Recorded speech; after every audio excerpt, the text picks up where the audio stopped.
Coat गऊ जय दान दे कोट जग जो नारे, और कोट कूप तीर्थ खने मिटे नहीं जम मारे। कोटिक तीर्थ व्रत करो और कोट गज कर दाने, गज माने हाथी, और कोटि अश्व विपरों दिए मिटे न खेचा ताने। यानी जो साधनाएं जो क्रियाएं आप जी कर रहे हो, इससे जन्म और मृत्यु का ये दीर्घ रोग नहीं समाप्त हो सकता। जैसे गौदान देते हैं किसी ब्राह्मण गुरु को, तो उससे क्या लाभ होगा? मोक्ष नहीं, दान का फल अलग से मिलता है।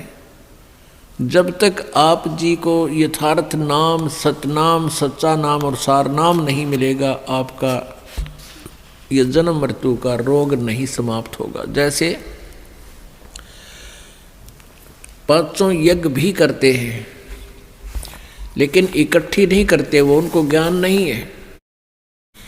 एक यज्ञ है धर्म की, दूसरी यज्ञ है ध्यान, तीसरी यज्ञ हवन की, चौथी यज्ञ प्रणाम, और पांचवी यज्ञ है ज्ञान की। इनमें से कोई तो धर्म यज्ञ करता है, जैसे किसी का लड़का हो गया गणेश जन्म में और गांव जमा दिया, हो गया धर्म भंडारा। कोई केवल हवन यज्ञ ही करता है, स्वाहा स्वाहा, बस हो गया, होगी भक्ति। और कोई मेडिटेशन लगाता सुबह शाम, परमात्मा कहते हैं झूठा ज्ञान। और ध्यान कहाँ लाओ? थारा ज्ञान न नकली है, फिर ध्यान क्या पर लगा रहे हो तुम? ये वाद विदा चतुराई, ये तो दुनिया को मूर्ख बना रहे हो तुम। और यदि ध्यान अभ्यास करते हैं हठ योग से, तो वो तप बन जाता है। तप से राज्य प्राप्त होता है। राज्य प्राप्त करके ये प्राणी निरे पाप इकट्ठे करता है। अगले जन्म में वो फिर 84 लाख योनियों में और नरक में दुख उठाता है। कहते हैं शास्त्रों में लिखा कि तपेश्वरी सो राजेश्वरी। तपेश्वर यानी जो घना तप करता है वो ज़्यादा समय तक राज्य करता है, और तपेश्वरी सो राजेश्वरी, राजेश्वरी सो नरकेश्वरी। और जितना घना राज करेगा वो घने दिनों तक, ज़्यादा दिनों तक नरक में ठोका जाएगा, उतना ही ज़्यादा उसका नरक तैयार होगा। किन राजाओं का जो भगवान से डरने वाले नहीं, यथार्थ भक्ति नहीं करते। यदि भगवान से डरने वाला राजा हो और सत साधना करे, और फिर वो अपने राजकाज में किसी को सतावा नहीं, दंड नाजायज दे नहीं, तो उस राजा पे भार नहीं बनता, क्योंकि वो भगवान से डरने वाला होता है, वो अन्याय अत्याचार नहीं कर सकता। तो क्या बताते हैं? तपेश्वरी सो राजेश्वरी। तपेश्वर माने जो घना तप करने वाला, सबसे मुखिया, उतना ही ज़्यादा शासन करेगा, उतना ही ज़्यादा उसको राज्य होगा। और जितना राजेश्वरी जो घना राज करेगा, उतना ही नरकेश्वरी, वो नरक में जाएगा। प्रियव्रत नाम का एक व्यक्ति था, उसने बहुत वर्षों तक तप किया, हजारों वर्षों तक। सदग्रंथों में लिखा उसने 11 अरब वर्ष तक तप किया, और फिर 11 अरब वर्ष तक ही उसको राज्य मिला। आप इस चक्कर में ना पड़ियो कि भाई 11 अरब वर्ष तक कैसे जीव आदमी। ये परमात्मा का जो अध्यात्म ज्ञान है, ये जीव की पहुंच से बाहर है।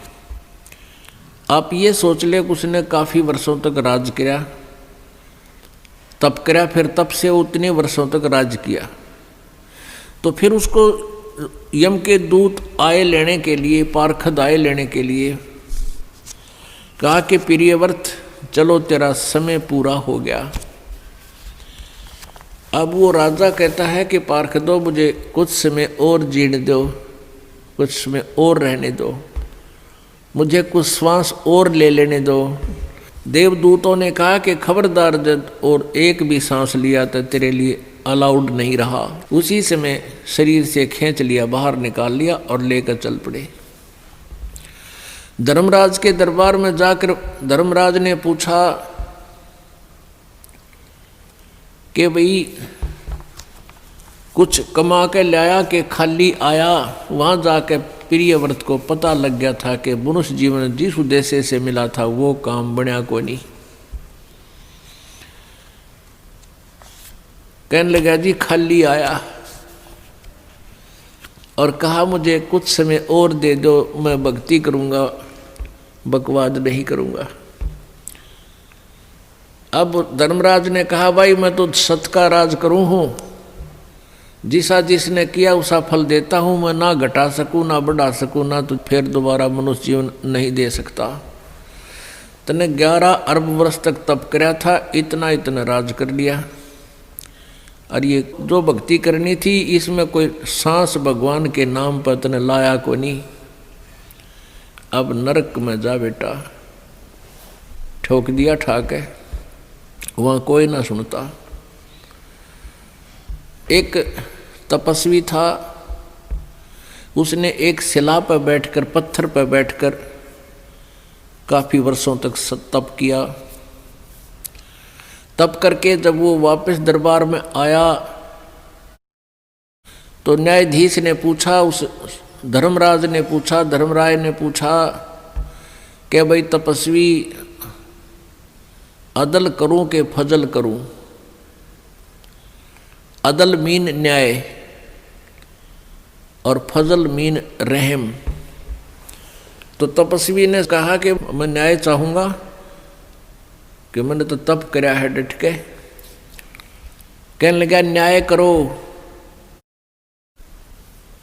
धर्मराज ने पूछा कि तूने जो तप किया था किस चीज के ऊपर बैठकर किया था? कि शिला पर। वो शिला तेरी है या मेरी? धर्मराज ने पूछा जिस शिला पर बैठकर तूने तप किया था वो तेरी है या मेरी? अब न्यू कह मेरी है तो लिया क्यों नहीं ठा के सिर पे? ने बोला ना आपकी है। अब मेरी शिला पर तूने बैठकर तप किया, अब बेटा उसका तू मुझे फल दे, उसका तू फल भोग। उसका प्रतिफल क्या? कि उस शिला को इतने ही वर्षों तक सिर पर रख ले, ये है मेरा न्याय। जैसा कर्म वैसा भरण, जैसा करेगा वैसा ही भरेगा। अब उसको सिर पर धर ले और जा सर्प की योनि धार, और इतने वर्षों तक सर्प बनकर उस शिला के नीचे रह, मेरा यो न्याय हो जाएगा, अदल हो गया तू जा। इतना कहते ही फेंक दिया, ठाकर सर्प बन गया और इतने वर्षों तक उस शिला के नीचे वो तपस्वी रहा।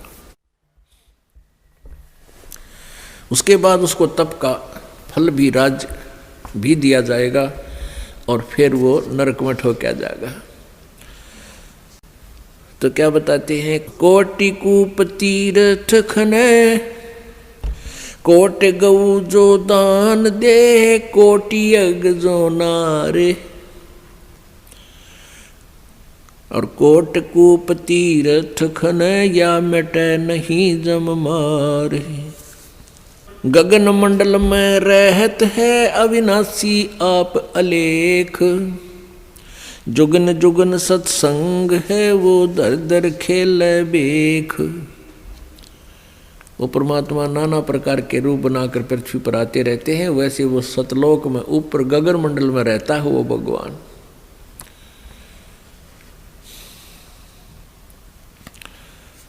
और यही वेद बताते हैं। ऋग्वेद मंडल नंबर 9 सूक्त नंबर 86 मंत्र नंबर 26 और 27 में, ऋग्वेद के ही मंडल नंबर 9 सूक्त नंबर 1, 2, 3 और मंडल नंबर 20 मंत्र 1, मंडल नंबर 9 सूक्त नंबर 96 के 16 से 20 में ये स्पष्ट किया हुआ है कि वो पूर्ण परमात्मा कबीर देव सतलोक में रहता है, एक तीसरे धाम में विराजमान है, वहाँ रहता है। वहाँ से गति करके नीचे आता है, अपनी प्यारी आत्माओं को ज्ञान देने के उद्देश्य से वहाँ प्रकट होता है, उनको प्राप्त होता है, फिर ज्ञान बताता है।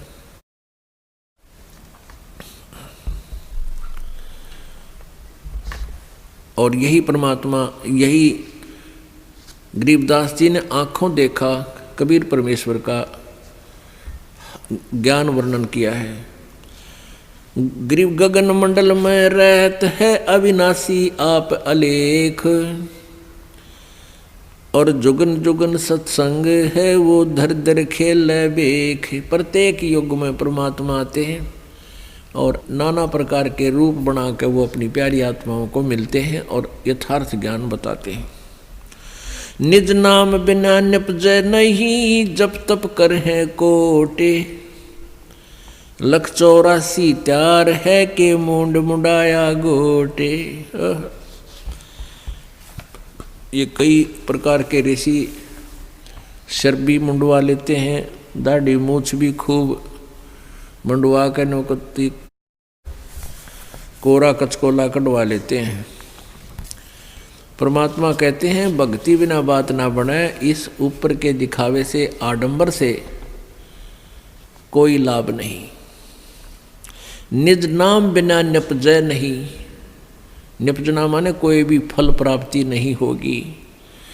चाहे जप तप कर हैं कोट, नकली नामों के जप और हठ योग से करोड़ों बार कर लो, 184 त्यार है, ये 84 लाख योनियों के दंड तुम्हें तैयार हैं, और के मुंड मुंडा लिया गोट। ग्रीब ऐसा सतगुरु से ये जो सतनाम दरडावे, बर्मी गुरुआ मत मिलो जो मूल भी गंवावे। ऐसा सतगुरु मिला जो सतनाम पर दृढ़ करे कि यही भक्ति है और भक्ति नहीं करना, और ये भरमी गुरुआ ना मिलो जो आपके मूल जीवन को, मनुष्य जीवन को बर्बाद करवाता है। ग्रीव पंडित कोटि अनंत हैं, ये वक्ता कोटि अनंत, श्रोता कोटि अनंत हैं, पर बिरले साधु संत। परमात्मा कहते हैं कि संस्कृत के जानने वाले पंडित विद्वान बहुत मिल जाएंगे, और लतीफेदार कथा सुनाने वाले वक्ता भी बहुत मिल जाएंगे, उनके पास श्रोताओं भी लाखों की संख्या में मिल जाएंगे, लेकिन बिरले साधु संत जो सत साधना करते हैं वो साधु कहलाते हैं। कहते हैं वो बहुत कम मिलेंगे, बिरला ही पाओगा कोई जिसको सत्य ज्ञान हो। जिन मिलते हैं सुख उपजय और मिटते कोटि उपादे, भवन चतुर्दश ढूंढियो वो परम स्नेही साधे। राम सरीखे साधु हैं, ये साध सरीखे राम, सतगुरु को सजदा करूं जिन दिन्या निज नाम। कहते हैं संत तो बहुत हैं और छोटी मोटी सिद्धि शक्ति दिखा करके आप जी को वो प्रभावित भी कर लेंगे, आप जी उनको भगवान भी मान लोगे। लेकिन कहते हैं सतगुरु के सिजदा करूं, सतगुरु के सिजदा करूं, ओह जिन दीन्या निज नाम। कहते वो बलिहारी हूँ उस गुरुदेव पर जिसने यथार्थ मंत्र हमें दे दिया, बाकी छोटी मोटी राहत से हमें हमारा काम नहीं चले। जैसे परमेश्वर से परिचित होने के उपरांत आदरणीय दादू साहिब जी ने कहा था, और संत सब कूप हैं केते दरिता नीर, दादू अगम अपारे है वो दरिया सत कबीर। कहते हैं कुछ एक तो संत ऐसे समझो जैसे कुआं हो, थोड़ी सी राहत मिल गई लेकिन कुएं से सिंचाई भी नहीं हो सकती। और कहते धरीता नीर, और अच्छे कोई संत साधु भक्ति के से सिद्धि युक्त है, वो ऐसे समझ लो जैसे कोई छोटा मोटा झरना को थोड़े बहुत अक्षेत्र को सिंचाई कर सकता है। लेकिन दादू अगम अपार है वो दरिया सत कबीर, और दरिया का इतना जल होता है कि बहुत कितने क्षेत्र ने सिंचाई कर ले फिर भी पानी जल समाप्त ना हो, अर्थात पूरा लाभ पूर्ण परमात्मा ही देता है। तो ऐसे ही यहाँ बताया है, राम सरीखे साध हैं, ये साध सरीखे राम। जैसे तुम तीनों देवताओं को श्री ब्रह्मा विष्णु महेश को भगवान मानते हो, कहते इनसे भी थोड़ी बहुत राहत मिल जाती है, लेकिन जब तक निज नाम यथार्थ मंत्र सत भक्ति नहीं मिलेगी। सतगुर के सिजदा करूं जिन दिन निज नाम, बिन भक्ति क्या होते हैं दरु को पूछो जाई। सवा शेर अन पावते अटल राज दिया ताही। अब भक्ति से कहते हैं आपको जय तुझे राजपाट कुछ चाहिए हमरा इधर ले ध्यान। जैसे दुरू जी और उसकी माता जी को अलग से एक मकान में रखा जाता था और तोल के सवा शेर अन्न दिया जाता था दोनों माँ बेटों को। फिर दुरू ने अपनी माँ से प्रश्न किया कि माँ ये मेरे पिताजी को राज किसने दिया है, क्योंकि उसकी मौसी जी ने, दुरू की मौसी ने दुरू जी को उसके पिताजी के गोडों से, जो उनमें बैठा था उनके गोद में, गोद से छीनकर बाहर फेंक दिया था, लात मार दी थी कि तू यहाँ नहीं बैठ सकता। तो रोता हुआ अपनी माँ के पास आया और कहा माँ ऐसे ऐसे मेरी मौसी ने मेरे साथ ऐसा किया। माँ ने कहा बेटा उनका राज है, हमारा राज है नहीं। तो उसने पूछा माँ राज किसने दिया है मेरे पिताजी को। माँ ने कहा बेटा भगवान ने की लीला है, वही देता है सबको। उसी दिन से घर त्याग कर चल पड़ा कि मैं राज मांगूंगा भगवान से। भक्ति की तो मालिक ने उसको राज दे दिया। कुछ दिनों के बाद उसका मौसी वाला भाई मार दिया किसी शत्रुओं ने और वो राज्य फिर ध्रुव को प्राप्त हुआ। तो परमात्मा कहते हैं बिन भक्ति क्या होत है दरु को पूछो जाई। सवा शेर अन पावते अटल राज दिया ताही। भक्ति करने से अटल राज दे दिया, नहीं तो सवा शेर अन्न तोल कर मिला करता फिर ठाठ कर दिए। इस भक्ति के कारण कहते हैं मालिक ही सब कुछ दे सकता है, पूरी श्रद्धा के साथ साधना करो। लेकिन हमने अब ये ज्ञान हो गया कि हमने यो राज तो मांगना है को नहीं, आग लगे से राज के जिसने फिर नरक में जाना हो। परमात्मा कहते हैं तीन लोक का राज जय जीव को कोई दे। लाख बधाई क्या करे जय नहीं सतनाम से ने।